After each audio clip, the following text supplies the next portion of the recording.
Assalamualaikum warahmatullahi wabarakatuh. Salam bahagia. Bapak Ibu guru hebat, perkenalkan saya Muhammad Husni Mubarok, CGP Angkatan 5 dari Kabupaten Pekalongan. Kali ini saya akan membawakan materi dari modul 1.2.A.8 koneksi antar materi. Selamat menyaksikan. Dimulai dari peristiwa. Momen yang paling mencerahkan bagi saya dalam mempelajari modul 1.1 dan modul 1.2 adalah memahami bahwa inti dari semua filosofi pendidikan dan nilai maupun peran guru penggerak adalah berpihak pada murid.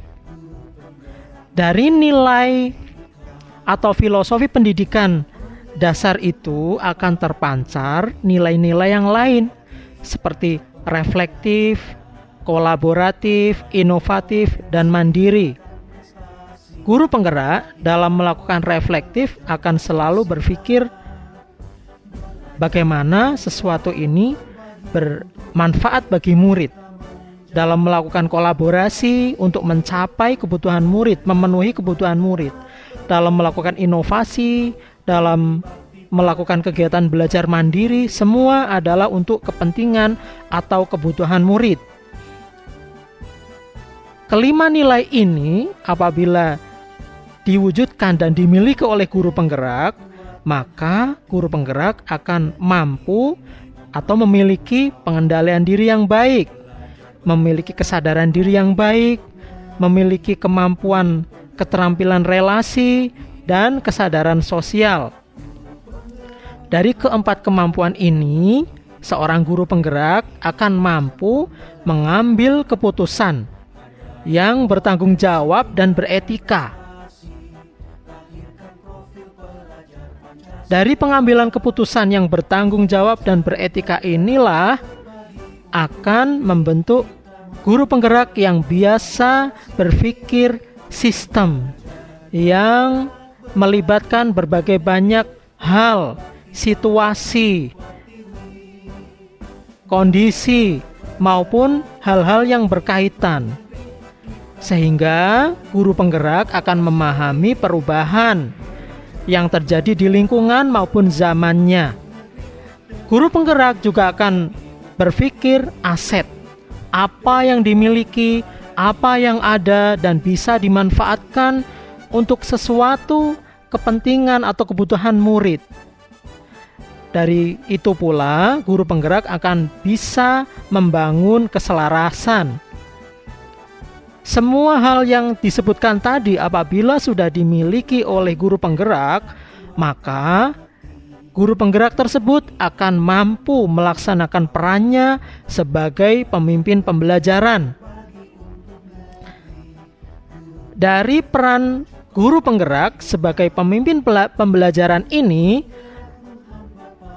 akan bisa mewujudkan atau melaksanakan peran-peran yang lain, yang diantaranya adalah menjadi coach bagi guru lain, menjadi pendorong kolaborasi, mewujudkan kepemimpinan murid, maupun menjadi penggerak komunitas praktisi. Dengan catatan, semua nilai guru penggerak yang tadi dijelaskan sudah dimiliki secara sempurna dan bisa berjalan selaras, sehingga guru penggerak sudah memiliki modal baik ilmu, pengetahuan, pengalaman, maupun kemampuan-kemampuan lain yang dibutuhkan dalam menjadi pemimpin pembelajaran.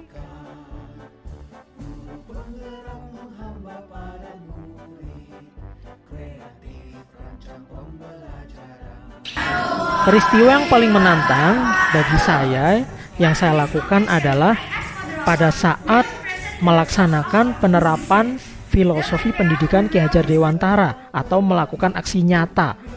Mulai dari menentukan model pembelajaran yang sesuai, mengemas pembelajaran supaya lebih menarik dan yang pas, menentukan jenis-jenis penugasan yang sesuai dengan bakat minat siswa yang bermacam-macam, atau menentukan alur kegiatan pembelajaran supaya nyaman bagi siswa dan runut sehingga tujuan pembelajaran yang saya laksanakan tercapai atau siswa memiliki pencapaian pembelajaran yang baik.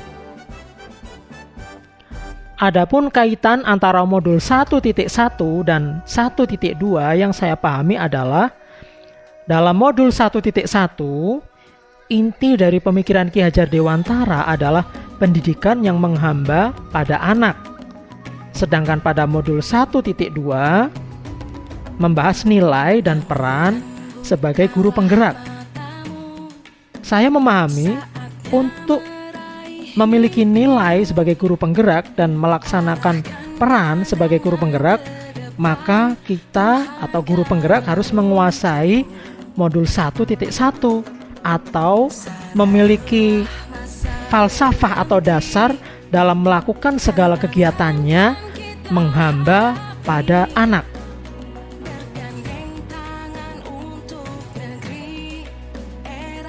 Momen yang saya rasakan pada saat peristiwa itu terjadi, saya merasa bahwa saya adalah guru yang tidak bisa apa-apa. Ibaratnya saya merasa rendah diri, merasa saya belum siap, saya kurang pantas menjadi seorang guru. Hal itu saya pahami dan saya lakukan setelah saya memahami materi pada modul 1.1. Saya secara otomatis melakukan refleksi diri. Dari refleksi diri yang saya lakukan, kemudian saya memulai hal baru, yaitu belajar. Memulai dari sekarang, memulai dari diri sendiri, kemudian melakukan pembelajaran secara mandiri, baik individu maupun berkolaborasi demi untuk membenahi kekurangan-kekurangan yang ada pada diri saya.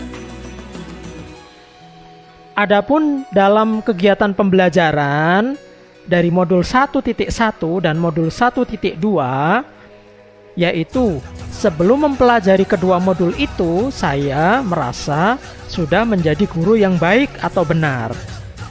Dengan kegiatan pembelajaran yang saya lakukan, yaitu menerangkan kepada murid menyimak dengan tenang, sambil diam, tidak aktif. Setelah itu saya melakukan penilaian dengan membagikan soal atau memberikan latihan-latihan. Dan saya merasa puas apabila ada siswa yang sudah mencapai target materi atau mencapai ataupun melalui nilai ketuntasan atau kriteria ketuntasan minimal. Setelah saya melakukan pembelajaran terhadap kedua modul itu, saya melakukan refleksi. Saya berusaha menerapkan ilmu yang saya dapat dari kedua modul itu dengan melakukan perbaikan, meningkatkan apa-apa yang sudah benar, dan juga melakukan inovasi dengan tujuan supaya pembelajaran menjadi menyenangkan dan bermakna bagi murid, sehingga apa yang mereka pelajari dan kegiatan pembelajaran yang mereka lakukan bermanfaat bagi kehidupan murid. Saya mencoba mengaitkan antara materi dan kegiatan pembelajaran di kelas dengan kehidupan nyata mereka, dengan tujuan supaya ilmu yang didapatkan bisa digunakan untuk mencapai tujuan pendidikan, yaitu kebahagiaan dan keselamatan yang setinggi-tingginya sebagai manusia dan sebagai anggota masyarakat.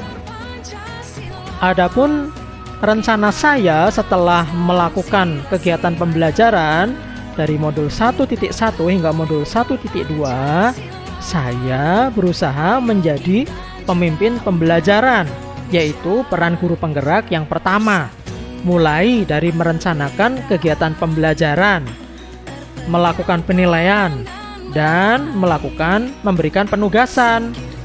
Bagaimana kegiatan pembelajaran supaya menarik bagi siswa terkait dengan kehidupan nyata siswa, sehingga siswa tahu apa manfaat dari ilmu yang dia pelajari bagi kehidupan nyata mereka. Juga saya harus melakukan penilaian yang bisa mengukur pencapaian pembelajaran mereka. Yang terakhir dalam memilih penugasan adalah memilih penugasan yang berbeda-beda yang sesuai dengan minat siswa sehingga bisa mengakomodir ketertarikan mereka pada bermacam-macam hal. Misalnya bagi yang suka musik bisa memberikan penugasan dalam bentuk musikalisasi. Yang suka dengan video editing dia bisa membuat narasi dan memvideo narasi yang dia buat. Adapun dia yang suka menulis, maka dia bisa membuat tugas dengan cara menulis teks untuk melaksanakan tugas-tugas saya. Setelah melakukan perencanaan dan melaksanakannya, saya melakukan refleksi pembelajaran. Saya melakukan kegiatan refleksi dengan melihat 3 hal, yaitu bagaimana timbal balik murid terhadap kegiatan pembelajaran yang saya lakukan. Yang kedua, melihat hasil belajar atau capaian pembelajaran murid. Yang ketiga, dengan mengevaluasi proses belajar. Ketiga hal ini saya lakukan untuk kemudian ditindaklanjuti dengan perbaikan-perbaikan apabila ada yang kurang atau belum benar atau belum sesuai. Juga diadakan atau dilakukan peningkatan untuk hal-hal yang sudah baik. Dan yang ketiga, dilakukan inovasi-inovasi untuk membuat siswa tidak jenuh dan juga mengenalkan siswa pada digitalisasi seperti memberi penugasan dalam bentuk e-katalog, juga meminta mereka membuat video editing dan lain sebagainya. Semua kegiatan yang saya lakukan ini bermuara pada satu inti filsafat pendidikan, yaitu berpihak pada murid yang ada pada modul 1.1 atau berpihak pada murid sesuai dengan nilai guru penggerak yang ada pada modul 1.2. Demikianlah apa yang bisa saya paparkan. Semoga bisa berbagi pengetahuan dan bermanfaat. Wassalamualaikum warahmatullahi wabarakatuh.